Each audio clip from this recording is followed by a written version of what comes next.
What's up, everybody? Welcome to Daily Betslip Friday, September 30th, last day of September. Usual Friday crew here. I'm Reed Wallach. With me is Donnavan Smoot. Loaded show today. We got best bets for the weekend, college football and NFL. We also have your best bets. Shout out to the community for chiming in this afternoon with a few best bets.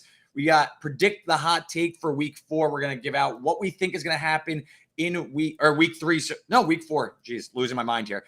Week 4 in the NFL and see what everyone's going to be talking about after this week in the NFL. And then, of course, our game of the night, some good Pac-12 action tonight after dark. Washington traveling to take on UCLA. So loaded show. We got a lot to get to. Donnavan, how's it going? Happy Friday. Happy Friday, man. What's going on? Not much, just a lot going on. We are about to get into the real chaotic season where NBA is starting to, come on. We're not talking about it on this show, but it's starting to loom in the background. I know we're both NBA guys. College football conference play in full swing now. NFL, we got a lot going on. So there's a lot to get to, man. Busy time. Yeah, I'm excited. Let's get into it. All right, let's get into it. Let's start with our community best bets before we give out ours. So we got one baseball, one college, and one NFL. So we're going across the board here. We'll start with baseball, though. I like this one a ton. Let's bring it up here. Dennis Celery chimes in at Celery Dennis on Twitter. Mets to win the weekend series -120. And I'll give some backstory behind this because Mets win a crazy game on Wednesday, pull a game ahead of the Braves. Both Mets win in extra innings, Braves lose in extra innings to the Nationals. So now Mets up 1 game, 3-game series with the Braves coming up here. Mets need 2 or 3, I would say. 2 or 3, I think, pretty much gets the division. That would give them 2 or 3 gives them a 2-game lead with a 3-game set against the Nationals next week. I think 2 or 3 wins the division, in my opinion. A sweep, it's over. They clinch. So to me, I think 2 or 3, it's -120. Mets going with DeGrom, Scherzer, and Bassett. They're 3 horses going all weekend in Atlanta. Yeah, I like it. -120. I think that the Mets should be favored to win this series with who they got pitching. Yeah, I like this as well. For the 3 names that you just said, you got DeGrom, Scherzer, and Bassett going, and so you have your aces out. I think that those guys are obviously dominant. DeGrom's on the mound tonight against Max Fried. I don't really care who's going up against DeGrom. You can kind of count that as a win. So you really just got to get one of the last 2. So I like the Mets this weekend as well. Yeah, it felt like Wednesday night with the Mets. They were down 4. I was at the game. They were down. It was maybe the game of the year. Down 4-0 in the 7th. They storm back and win an extra inning. Shout out Eduardo Escobar. All 5 runs batted in, courtesy of Escobar. And at the same time, the Braves drop a game to the lowly Nationals on the road in extra innings. It just felt like that was the kind of like the break they needed. Get something going in their direction. They get up 1 game. Shout out producer Joanne saying Eduardo Escobar is one of her favorite humans on the planet, back from her Arizona Diamondback days. But yeah, Escobar comes through clutch for them. And now the Mets back up a game. It feels like that was the break they needed. Now, all they got to do is take 2 or 3. Sweep, obviously, is fantastic. They clinch over the weekend. But I'll take 2 or 3, and I think they could get it with who they got pitching. Let's bring up our next one, though. We're looking Saturday afternoon. Top 15 action. Kentucky catching 7 against Ole Miss. This is an interesting line. I think it's going to shock people when they see, and this is classic, maybe people who aren't people who speak on, those networks and everything who aren't as in tune with gambling. They'll see Kentucky ranked. I don't even know what they're ranked. I think 7th in the country, and they're catching 7 at Ole Miss. And they'll be like, oh my God, this is crazy. Kentucky catching 7.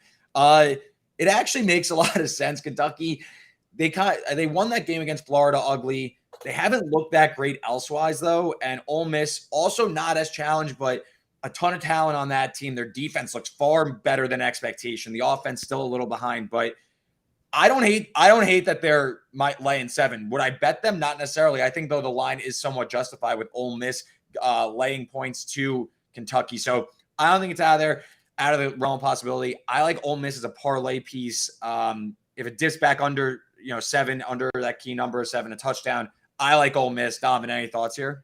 Yeah, I kind of like this. I think with Kentucky, especially with Chris Rodriguez, coming back, I think Yep, I think Kentucky is going to be able to do some stuff on the ground.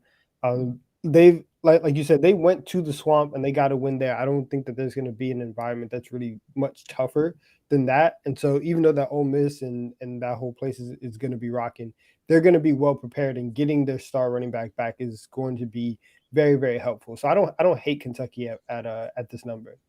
Yeah, I think I kind of like the under a little bit more. I think this is going to be more of a defensive struggle than anticipated. So, it's a total of 54, so about average. But, if you want to take the underdog there, you think Kentucky can hang around. I think, though, Ole Miss is the better team here, and that's why they're favored. So, I know they're 14, Kentucky 7, but, you got to look at, like, the actual quality of the team. So I think Ole Miss is rightfully favored in this game. But next up, we're looking primetime Sunday night. Bucks, shout out at JLane12. Bucks, I'll pick them on Sunday night.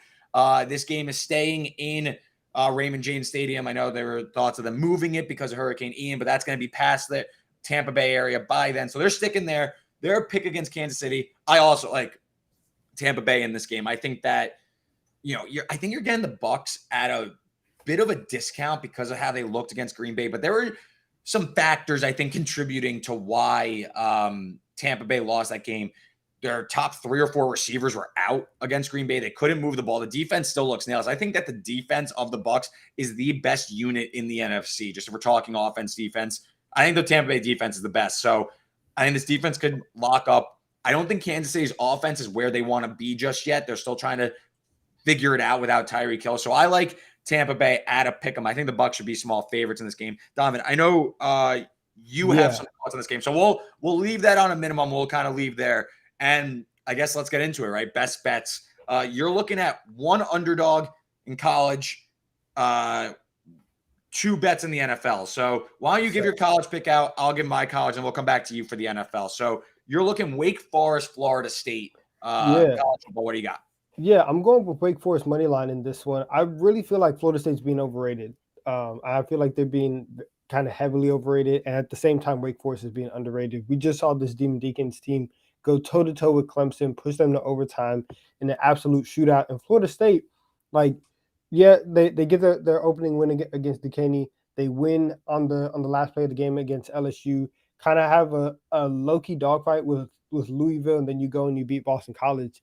They haven't been that convincing to me to be able to be this much of a favorite against Wake Forest, whose offense is fantastic. They can go up against anybody. Sam Hartman's there. I just think that one, Wake Forest is definitely live to cover in this game, and I'm just going to be aggressive and trust their offense and take them as the money line underdogs in this one. Yeah, I don't hate the look at all. I think Wake Forest is very live in this game. You made some great points. And also, this is like a new role for Florida State, who looks good, but this is like a competitive game. This is a line where Florida State's actually back. They are fully, a contender in the ACC. And while I think Florida State is better, Wake Forest put itself very, very well against Clemson last week. And I think Wake Forest could definitely hang around this game. High total in the 60s. I think north of plus 200, you're getting a good price on the Demon Deeks to hang around. I think they have the better quarterback and the better passing game. So, yeah, I think Wake Forest is live. I don't hate that play. Plus 205. I'm going to go right now. Full slate of games. We're going to go noon to 11 o'clock is the last game I'm giving out. So we'll start at noon. I gave this one out on the early read on Tuesday. Make sure you're checking that out for more college football stuff. But I love Navy catching 2 touchdowns against Air Force. Really quick analysis. Service Academies underdogs when they face each other. 30, 20, and 1 against the spread dating back to 2005. So, Air Force laying 2 touchdowns against a team that knows what's coming, runs the same exact offense as them. I think that, total in the mid-30s. I just don't want to be laying points north of a touchdown with Air Force. Navy has the better defensive line, top 10 in defensive line yards. Air Force closer to 90th. So I like Navy catching over 2 touchdowns. That is my early play there. Next up in the 3:30 window, it's about to get gross here, but Northwestern plus 25 against Penn State. Penn State was favored by 28.5 last week at close against Central Michigan. They didn't cover. And now you're telling me Northwestern is kind of in the same range of a Central Michigan. I know Northwestern lost last week to Miami, Ohio, but if you dig deep there, Northwestern a little unfortunate to lose that game. I'm not saying Northwestern's good or anything, but they outgained it by nearly 100 yards. They were -2 in the turnover department. So I think Northwestern kind of live to hang around here. Penn State is a bye coming up. Then they play the three arguably best teams in the Big Ten besides themselves. They go to Michigan, they play Minnesota, and they play Ohio State. So I don't think Penn State's trying to run this game up. I don't hold Penn State in high regard anyway. I think they're a little fraudulent. So I think they're getting a really bloated number on the Nittany line. So give me Northwestern plus 25. That's a gross one. But it gets even grosser here because I'm taking Georgia Tech in the nightcap against Pitt plus 23.5. If you watch the early read, this was my favorite win total under Georgia Tech. I said they were going to fire their coach. They did this week. Jeff Collins is out of a job. But I can't give this many points to Pitt. Pat Narduzzi is 5-15 against the spread as a favorite of 7 or more at Pitt. So this is a guy who you want to back him as an underdog. You want to back him in close games maybe, but not as a favorite when expected to win by margin. Pitt runs the ball at the 27th highest rate in college football. So they're not trying to run up and down the field. And Georgia Tech, part of the reason why I took their win total under was their non-conference was impossible. And they didn't beat an FBS team in non-conference, but they actually looked all right against UCF last week. They lost by 17, but they actually outgained them. Again, more turnovers and poor decision-making inside the red zone. I think you're going to see Georgia Tech hang around here in this game. Again, plus 23.5 is just a crazy number. Anything north of 3 touchdowns is a little wild to me. I don't think Pitt's trying to run it up. So give me Georgia Tech plus 23.5. And if you're trying to stay up late, I got the exact bet for you. It's the last game on the board. Pretty sure. I don't think Hawaii's playing this week. But Stanford, Oregon, over 62.5. I got this number. I gave out 63.5. I still like it. Oregon offense is phenomenal. Bo Nix is starting to put it together. They hung 40 plus the last 2 weeks against BYU and Washington State. Now they get a Stanford team that allowed 40 plus to USC and Washington the past 2 weeks. Their defense is terrible. Outside the top 100 in explosive pass defense, I think Oregon breaks 40. But I think Stanford could also score. Oregon's defense isn't some juggernaut, in my opinion. I think Stanford's going to move the ball. Something in the range of Oregon 45, Stanford 28 makes a lot of sense to me with Oregon laying 17. So I'll take the over 62.5 in the nightcap. If we're going to stay up late, we might as well root for points. So there you have it. Let's get back to Donnavan, though. Sunday NFL bets. Give them to me. I know you're looking Jets, Steelers first, and then we'll do Chiefs, Bucks. Yeah, so I'm taking the Jets to beat the Steelers this week. I backed the Jets, I guess, 2 weeks ago against the Browns. They came through for me. I think now with Zach Wilson coming back, he's gonna be healthy in this one.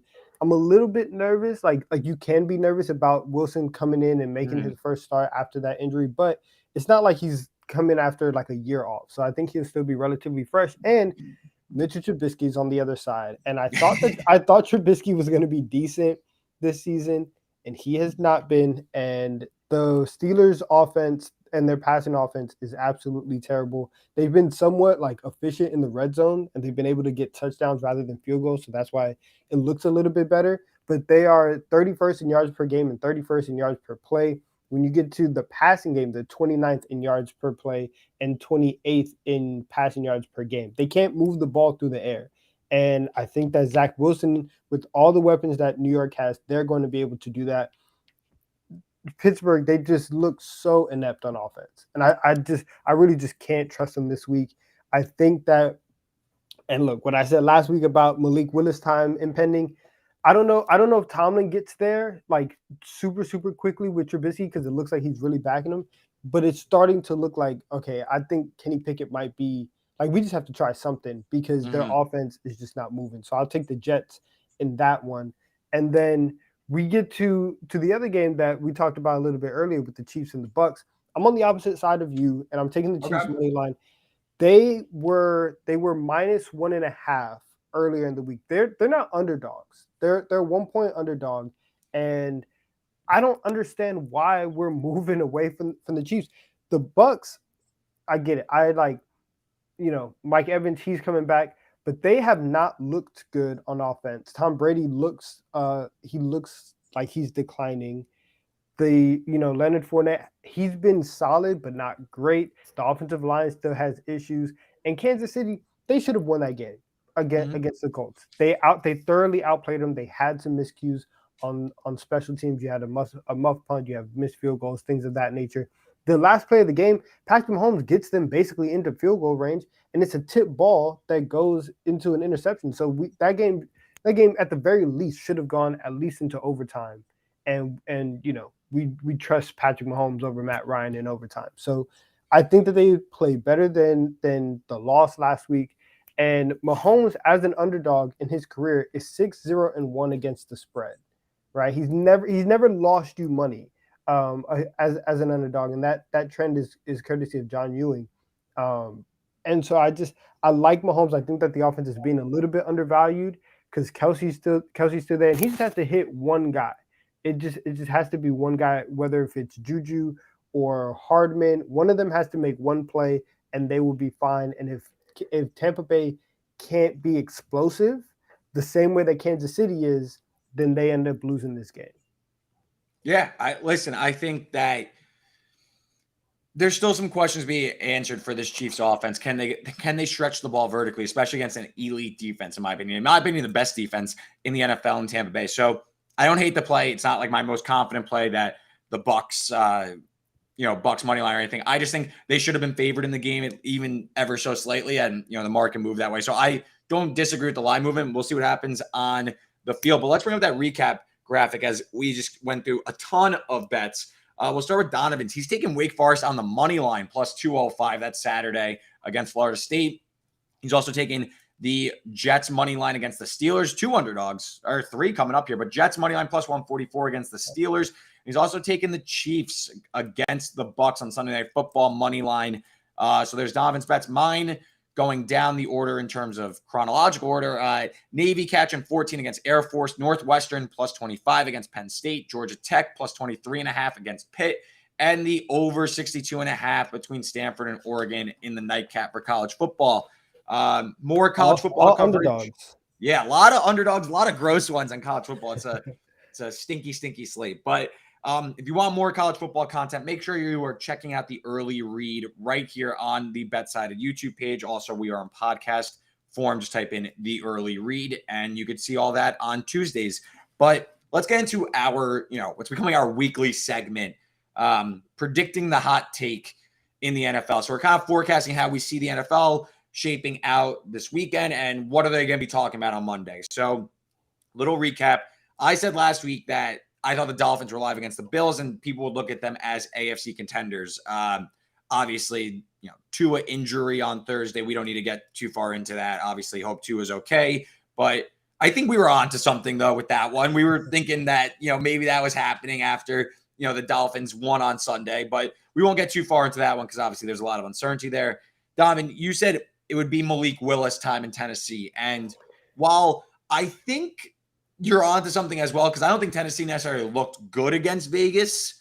They did get a win, so that would prolong the Ryan Tannehill era. But, I don't think that Ryan Tannehill necessarily instilled confidence in Mike Vrabel and the coaching staff to, keep his job for all that much longer.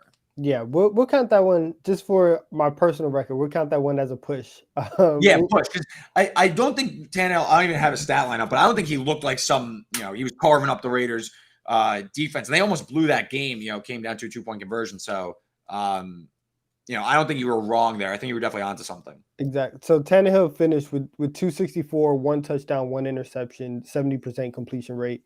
So maybe look a little bit better. It's very standard. It's a very Ryan Tannehill stat line. Mm-hmm. So yeah, we're 19 of 27. He took a sack. It's just very, very mid. So yeah, we'll call that as a push. So let's see. We'll give you a push last week. What are you thinking this week, though, with your NFL hot take? What are we going to be talking about on Monday morning after a full Sunday of football? So we've kind of already been talking about it, I guess, through the first 3 weeks of the season. And once again, I'm backing the team that's playing the Raiders. But I think that the Broncos are going to kind of be regretting giving Russell Wilson that contract. And this is win or loss. I don't think that Denver looks good, whether they come out with a win or not. The Broncos are a mess offensively. Nathaniel Hackett looks in over his head, and Russell Wilson has not. He's not himself or what they thought he was going to be. The Broncos haven't scored 17 points all season long. They've played the Texans, they've played the Seahawks, and they haven't scored 17 points. And that's very, very concerning when you talk about, a team that kind of had Super Bowl aspirations coming into this year. Now they're playing the Raiders, who are 0-3. And if they look bad against the Raiders, right? If they can't put up 17 points against the Raiders, then something is 100% wrong. And even if they come out of this game 3-1, I don't know if we've ever had less confidence in a 3-1 team, with a solid quarterback than what can happen this week with Denver. So I think we start really, really having those conversations about, is Denver like fraudulent, and are we actually trusting Russell Wilson moving forward? Yeah. Wilson, I have his contract details up right here. He's under contract for the next 4 seasons. His potential out after 2026. But then if the Broncos opt to keep him, restructure, whatever, he's under contract for another 3 seasons after that. So he doesn't hit unrestricted free agency until 2029 when he's 41 years old. And in the last year of his contract, as currently constructed, $50 million base salary going to Russell Wilson. Again, that is 2028. Yeah, This is not good. This is even if they win this week, you could say that, but like, I think that this hot take is already like in process because look at how bad Russ has looked. Exactly, and like this is only the beginning. Like, and you could say that he'll find his rhythm with his offense, but he's not scooting anymore. He's not taking off and running, which was kind of that was like part of his whole allure. You have to do it. You have to do that. Yeah, you have to do that because he takes so many sacks on the other side. Like whether in Seattle, even whenever his offensive line got better, he was still taking the same amount of sacks. And it's because he holds on to the ball too long. He can make up for it with his legs. He's not doing that, and I think we already knew coming in. Cortland Sutton and Jerry Jeudy, as high as anybody was on them, they're not DK Metcalf and Tyler Lockett. It was certainly a downgrade in weapons on the outside. So now you have them in a worse offensive situation. They don't know what they're doing at running back. Javonte Williams should clearly be RB1, and they just keep putting Melvin Gordon in the game. The offense it's a mess right now, and I think Russell Wilson is spearheading it. I think it would be funny though if they do win this game against the Raiders this week. They're small underdogs, and the Chiefs lose to the Bucks. Your sole position of first place in the AFC West is the Denver Broncos. With the Raiders, it was projected to be the hardest division in football this year, and now the Chargers are actually falling apart. Literally, like can't field the roster almost. The Chiefs in this scenario would be 2-2, and then the Raiders are I think the only team without a win. I guess then it would be them and the Texans probably. They have a tie, but the only team without a win would be the Raiders. So all of a sudden the AFC West is falling apart after being projected so difficult. That'd be funny. My hot take, I guess my hot take coming into the year because I have a future from before the season, but I'll speak this into existence. I love this. This. Lamar MVP favorite. I know, Donovan, me and you see eye to eye on this. So, me and you we're on the same page, but I'll just rattle off a few Lamar Jackson numbers for the propaganda. He has contributed for 87% of the Raiders' total yards this season. They are the number 1 scoring offense in football through 3 weeks. He's leading the NFL in yards per carry at over 9 yards per rush. He has 10 touchdown passes. Lamar Jackson's doing it all. He, in my opinion, has been the most valuable player when you look at the injuries to the roster. When you look at kind of the weapons around him, it's not that they're not setting him up for success, but no, you can say that they're not. They're not. When Rashad Bateman is wide receiver number 1, and then wide receiver 2 is Duvernay.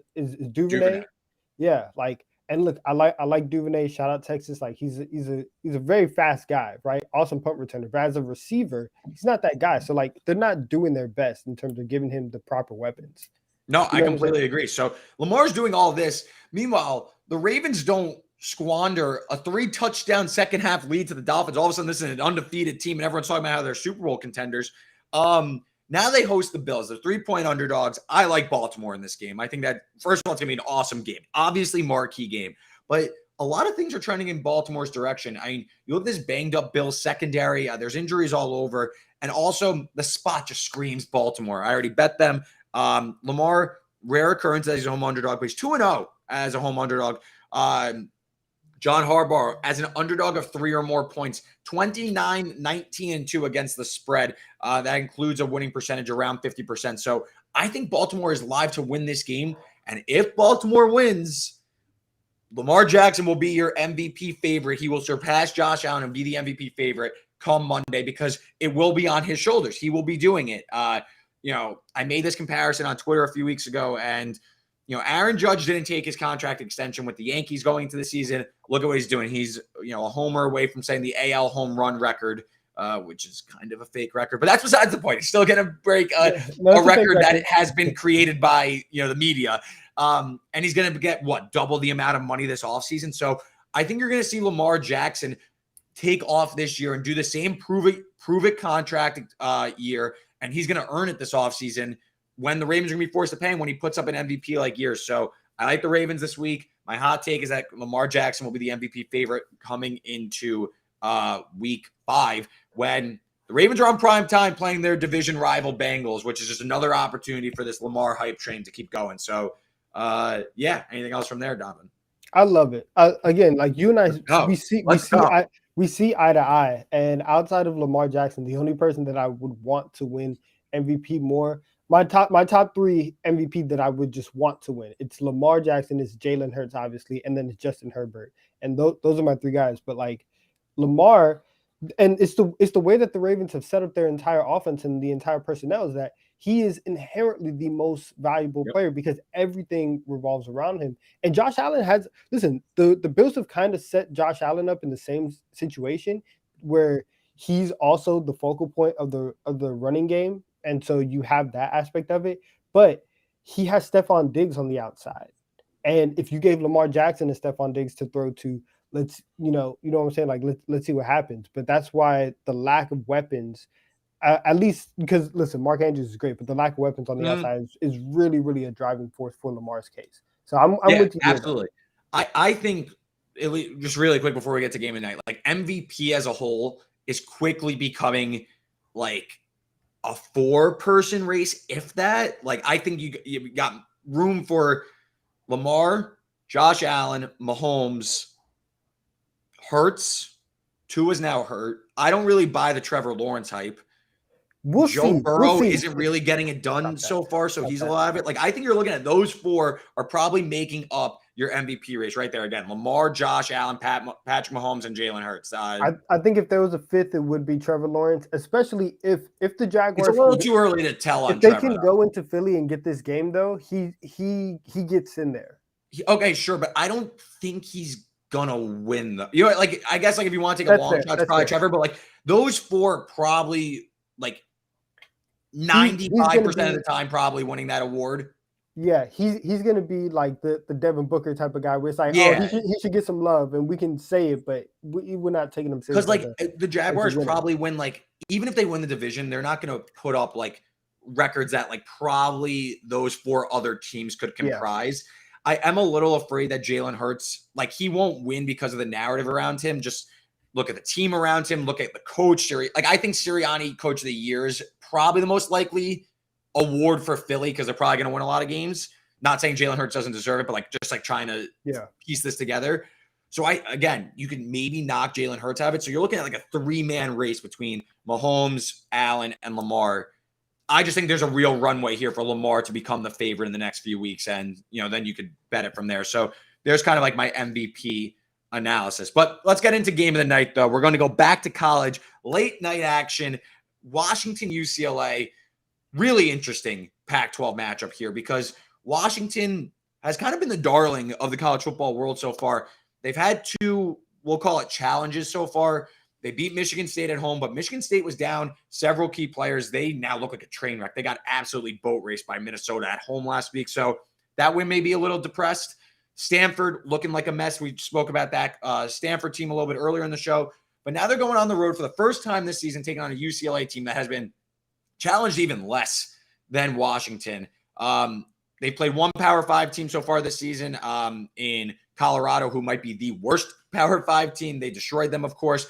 But UCLA, Dorian Thompson-Robinson back at quarterback, Chip Kelly, the head coach. They have an explosive offense. They're at home, but they're underdogs. They're catching 2.5, 3. We'll call it 2.5 for the sake of this, but total in the mid to high 60s. I want to get an updated number just really quick as I'm talking.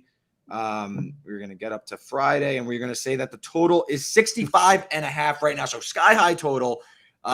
Two defenses. We'll see how it is. It might two explosive offenses, two defenses that haven't really been tested just yet.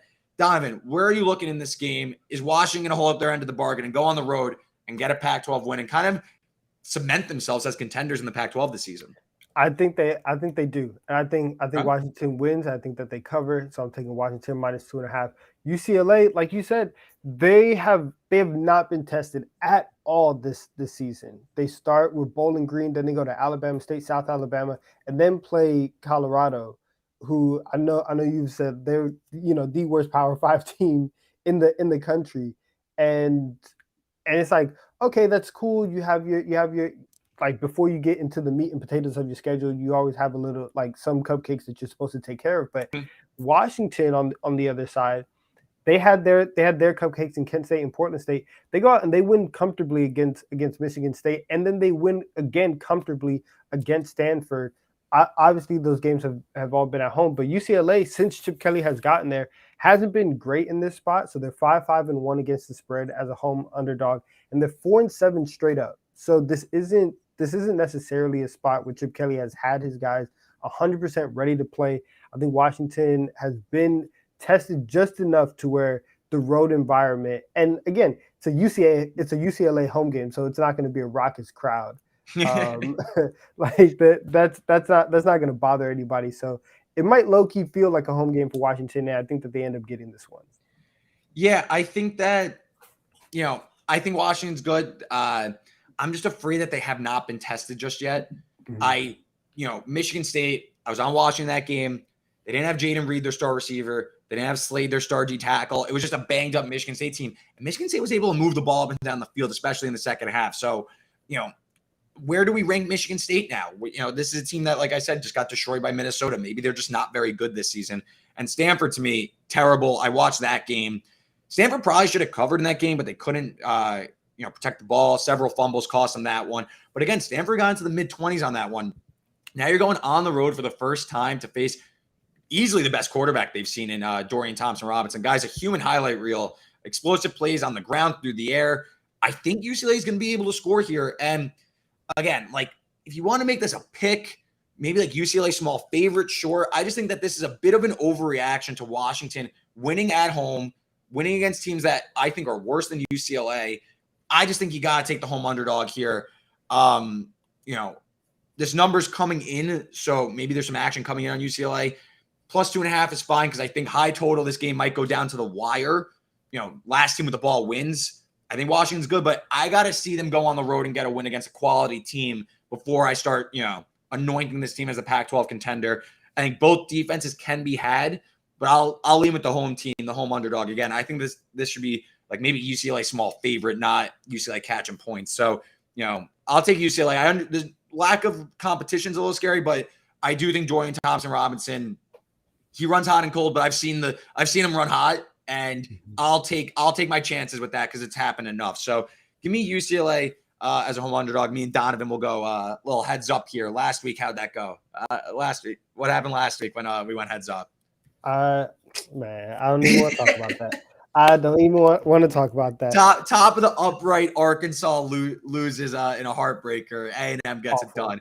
But Dom, it seems like I'm on an island here because the community is with you. They are going with Washington, laying 2.5 as their community pick. So we'll go. I'll take this on by myself. We'll see how it goes. But loaded show again. Donnavan, he's going to take Washington as the road favorite with the community. I am with UCLA, the home underdog. Great show, though. If you missed our best bets, go rewind and check them out. We have a bunch of bets for you for the weekend. And while you're here, just go like and subscribe.